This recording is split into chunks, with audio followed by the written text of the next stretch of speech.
Random video. So, there's been a bit going on at the moment with social media blocking a whole bunch of people off the internet, and it turns out that most of these people that are being blocked off the internet have the wrong opinion. Now, it's not an opinion of anything particularly nasty. It's just that they agree with the President of the United States of America, which I think isn't really a bad thing. You know, these are the people that you would the media like to label alt-right, which is basically anyone who has an opinion that differs from the mainstream left side of things. You know, the stuff you'd see on ABC News or free-to-air TV in Australia, and even some of the stuff you might even see on Fox News in Australia, or what we call Sky News, unless you're, Mark Latham or one of those likes. It's really getting to a point where, or maybe it's already at that point or beyond it now, I don't know, but things are getting to a point where having an opinion that differs from the safe side of things can land you in a lot of hot water, or even get you banned if you're from another country, or have your discussions or your public outings shut down by a group of people who choose, instead of to confront what you say with their own opinion, their idea of having an opinion is to come out in violence, as in your antifas and all that sort of thing. And it's plain out ridiculous. I mean, it's getting to a point now that you have to be able to speak in public safely, without fear, without repercussion. You have to speak one particular way of doing things, whether it's about one particular way of speaking about a religion, one particular way of speaking about sexuality, one particular way of speaking about genders, one particular way of speaking about races. And a lot of the stuff that you're now banned from saying shouldn't be banned. I mean, a lot of the things that people are now allowed to say, if you even go back 15, 20 years ago, would have been banned from saying. But not in this kind of fashion. You wouldn't be met with violence. You'd be met with debate. People don't know how to debate anymore. You're not allowed to debate. Because in order to be able to debate properly, you have to have more than one side of an argument. Otherwise, it's not a debate. It's a lecture. You don't go into a debate expecting a lecture. You go there expecting to have more than one side to an opinion, and to be freely allowed to make up your own mind as you leave. And there's a good chance you might go out hearing something you already know and agree with. You might go out going, I don't agree with that, and here's why. Or what normally, or whatever. But these days you go into it expecting an opinion that's on your side. And if it's not your opinion, all hell breaks loose and the sky falls and it's the end of the world and oh my god, I'm going to attack you and out you on Facebook and all that sort of thing. It's ridiculous. It's like people have forgotten how to have an argument. And I'm not talking about a fist fight argument. That is not an argument. That is a fight. There's a difference. It just seems that a whole bunch of society, especially in Australia and New Zealand by the looks of things as well, can't seem to get into this point where you're allowed to have an opinion. Everyone should be entitled to an opinion. We've gotten to a point now in Australia where our Liberal parties and our Labor parties are more or less the same thing. Where back in the days, if you're from out of our country, from another place, we have a whole range of political parties, but the two main ones, three technically, but the two main ones are Labor, which is our left party, and the Liberals, which are our right party. And then you've got the Nationals, which were sort of centre-ish but because there's a coalition thing, because neither Liberal or National can win a government on their own accord, they've teamed up as a group. So it's the LNP or the Liberal National Party or whatever. So you've got them, and now you've got Labor teamed up with the Greens, and the Greens are that side of the left. Oh, I don't. Well, this is my left. That side of the left. They're the for the environment and all that sort of thing, and the gay rights and all that sort of stuff. So they're the very liberal, in the American sense, the liberal side of things. And then, the people that we kind of despise as such, or the far out parties, which usually aren't on the left, they're on the right. So we're talking these days your Liberal Democratic Party. That dude's pretty cool. He's been on Bearing's channel. And Pauline Hanson's One Nation Party, which is a very nationalist type party, very for keeping us, keeping our entity, us. We're, I don't know. See, Australia is a very, this is kind of like a one-take sort of video thing. I'm just going for it.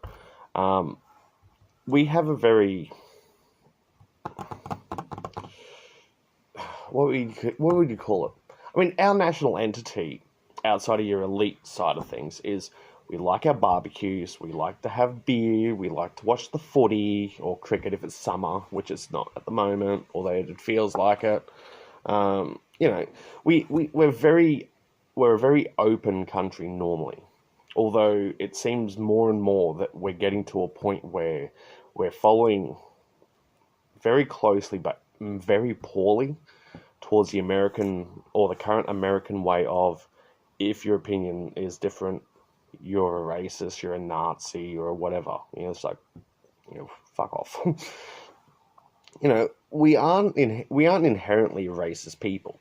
We are opinionated, which is allowed. Apparently, you're allowed to have an opinion, or you used to be allowed to have an opinion. You can't have one now.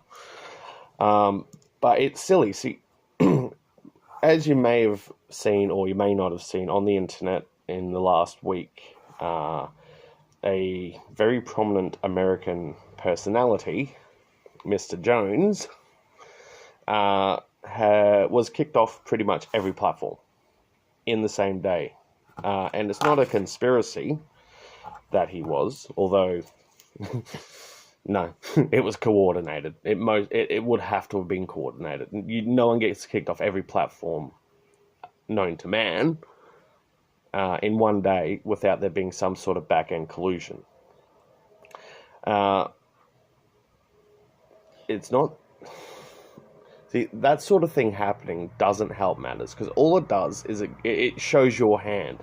It shows that you as a company, any of that group, your Apples, your Spotifys, your YouTubes, your Vimeo even got into it, and one or two others, I think. But it shows their hand in that they're afraid of an opinion that's not their side of the opinion. See, they think any opinion that's outside of the mainstream is dangerous, but the opinions that they're shutting down is the opinions of half a country. And that's pretty piss poor. I mean, when you think about it, if you really hate half of the people that use your services, you're going the right way of pissing them off. And the only reason they can get away with this is because they know there is not that much competition otherwise. There's not a lot of other services that you can go to that are publicly available. Facebook's Facebook now. It took the place of MySpace and a few others from back then. They don't have that competition in the open playing field. There are low-end providers like Gab.ai and I can't remember the rest of them because I can't remember their names, which means they're not really big players. But your Facebooks, your Twitters, your YouTubes, and that sort of thing, they're all big enough to almost be declared public services. They don't want to be considered publishers because that puts them under a new set of rules, but they want to be arbiters of information. Even around Australia here, we've got bus stop on the bus shelters with big banners saying Facebook is not fake news. Well, if you're not fake news, what the hell are you if you're shutting down views of half a country? You're either sprouting fake news, or you're helping it spread, or you're shutting down other news, which is still valid. But then on the other side of things, you've got your main news channels, and this goes here in Australia too. On our Fairfax, I used to be a big Fairfax reader. I love the Brisbane Times because they're an alternative to news.com.au, which is Murdoch's. Murdoch is was, I don't know what it is now, but he was very right-leaning. So Brisbane Times, when it started up, was a website-only version of the Fairfax newspapers, but for Brisbane, because we don't have a printed press that isn't Courier Mail related or news related. News being Murdoch's company. And I used to read that thing all the time. But it's only recently that I've worked out that they're also very left-leaning. And that isn't helping much. They're having what media is supposed to be unbiased sort of thing. And the sad thing is they're not. They're not unbiased. Anything related to Trump that's written in Australian newspapers that I'm seeing is always negative. And, I never thought I'd see myself as someone who'd watch Fox News, which we only used to get here the Foxtel cable TV or pay TV service. I never thought I'd actually see that as an arbiter of truth as such. I always thought they were kind of one-sided in things. And maybe they are, but they're one side of a two-sided coin. And they're doing a bloody good job at it. I mean, I watch Tucker Carlson, I watch the other guys, and I am liking what I see. And I'm seeing a lot of misreporting by the other channels, which we also get here. We get both CNN and MSNBC on our pay TV services. But our news sources that are delivered to our free-to-air channels, our Channel 7, our Channel 9, etc., are fed by your CBCs, your CNNs, your CNBCs, and all that sort of thing.